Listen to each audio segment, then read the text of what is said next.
Bills Mafia, on August 12th, the Buffalo Bills signed Trey Herndon, and the team listed this guy as a safety. But the real track record that he has is playing nickel corner throughout the majority of his career. And that's maybe a sneaky key move for us as a defense who's maybe a little thin at safety, maybe a little thin at nickel corner. But this signing isn't necessarily about splashy headlines. It's about adding a hidden level of flexibility to our defense so that later on in the season, when the inevitability of injuries do line up and do start showing up on our team, we will have a guy who is going to be able to play and fill in when needed. Today, we're going to be breaking down the signing of Trey Herndon and really why this matters and how he stacks up on the depth chart. Because again, November is going to come, injuries can happen, and injuries will happen throughout the year. But we as the Bills in 2025 want to be ready for every potential outcome, and we want to be ready so that we can make that playoff push. Let's get right into it. But before we do, make sure to hit the like and subscribe and keep this fan-driven channel going. I'm Colin, and this is Crack the Table. So, why did Brandon Beane pull the trigger on a player like this? I think ultimately because we've seen guys like Cole Bishop and other players in our secondary get a little nicked up and just be slow to hit the field in preseason or even joint practices consistently. Right now, we know that the second-year player out of Utah, Cole Bishop, has been dealing with a quad injury. We saw in the preseason game on Sunday night that he didn't fare very well, and he was frankly just nursing that quad injury. And next to him, Taylor Rapp, the steady vet, our other starting safety, he's been a little bit nicked up, and he's also been injured or nursing his own injuries along the way. But behind him, again, I've talked about this before on the channel, I'm just not a big fan of Damar Hamlin right now. He's there. He's not a camp body, but he's a guy who's going to be on our starting roster, or he's going to be on our roster. He's going to make the 53, but he's just not showing to be an ascending player. I think the quality of his play is going to continue to deteriorate, and I'm just not sure how much we're going to get out of him. Again, that's just not a comfortable setup to acknowledge Taylor Rapp, Cole Bishop, and Damar Hamlin. We have a good safety duo when they're healthy, when they're playing with the rest of the first team. They can be pretty good, but right now with the injuries, it's good to have some insurance plans, right? This guy is like the insurance plan.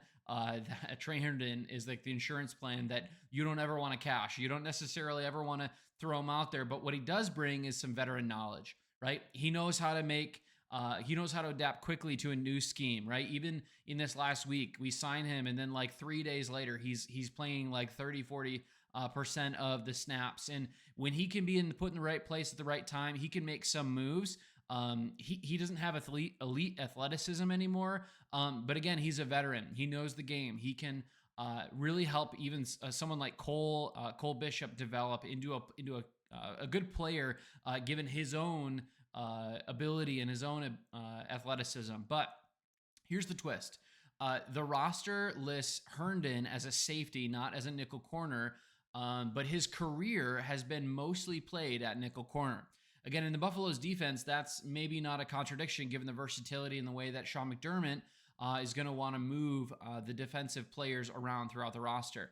We know that Teron Johnson, our starting nickel corner, is one of the best in the league. And behind him, we've got Jordan Hancock, who we've talked about before on this channel. He's learning, but where we really need depth is safety. Teams that want to use the motion a lot, like Miami, especially with someone like Tyreek Hill or Jalen Waddle inside, they're going to try to force mismatches against us. And having somebody like Trey Herndon on our roster in depth is going to really prepare us to play against players in situations like that. When rookie DBs play against these guys who are in motion, who are making quick moves and stuff like that, it can get very difficult very quickly, and they can force mismatches, and they can also miss coverages. But when you have guys who've been in the league, who know what they're looking for, generally speaking, they're going to perform a little bit more consistently, even if they've lost a step in their athleticism. Again, someone like Trey Herndon has seen a consistent amount of reps. He knows how to carry himself in the slot role, and he also, I think, just through his career, he's been known to be able to play in the safety role as well. And again, he's got that veteran Rico, he's kind of that veteran suave, veteran savvy type of player, but he's not going to be panicking along the way. He's just going to try to take smart angles and make tackles as they come to him. But again, we know we've got Cole Bishop, again, the second-year player. Hopefully his injury consistently lets up. We know we saw him play on Sunday night, but he still didn't look like himself. Taylor Rapp, the steady vet. We've got Damar Hamlin, Jordan Hancock, Cam Lewis. But Trey Herndon comes in as kind of the newcomer in the insurance plan, right? If I'm Brandon Beane and I'm looking at this roster and I'm looking at the places where maybe I can add maybe not a high ceiling guy, but a really high floor guy. I think that's what we got out of this Trey Herndon signing, and he's got like $1.2 million guaranteed. It wasn't. It's a pretty fair contract for our team, especially given our cap situation. But with Bishop adjusting and Rapp kind of dinged up a little bit, and Damar Hamlin inconsistent, there's a path for a guy like Herndon to actually make the 53, or even just be on the practice squad and be ready for late in the year. And if I'm a guy like him who's kind of in the twilight of my career, like I'm going to want to sign with a team like the Bills, who are 1 in 4 chance going to win the Super Bowl this year. And again, someone like this, the signing matters because it tells us where the head of Brandon Beane is, given where we're at in the season this late in the August, right?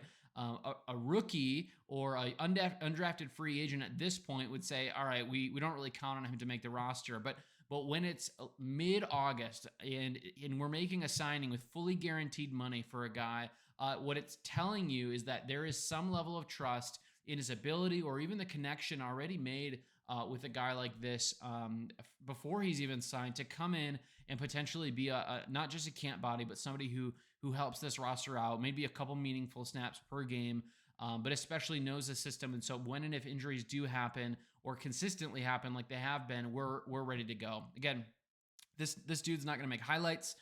He's just going to stabilize the defense so that there's more consistency and less of a liability from what we would maybe see from rookie play or somebody who's not so much a vet. Again, that's how you win like some of those ugly games in December when our roster's got a handful of injuries. Hopefully not, but if we get a handful of injuries down the stretch and we just need to push through to pass that first round bye or pass the bye week, whatever it could be, wherever we're at in the season, this is going to be a guy to help solidify and stabilize the roster along the way. Again, so here's my call. I think this guy probably is going to make the roster based off the guaranteed money that he was given.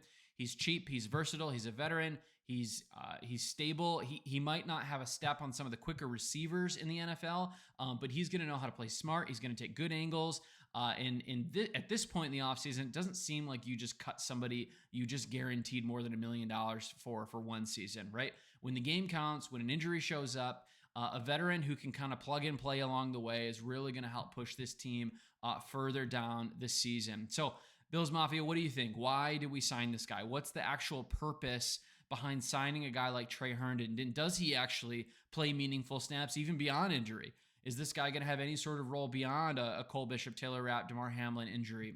Smash the like button if you can. It helps the algorithm out for me, but also keeps this train rolling. And honestly, I'm just here to bring Bills content all the way through the season, every single day. But I'm Colin. This is Crack the Table. We are all Bills, no breaks. We'll see you tomorrow.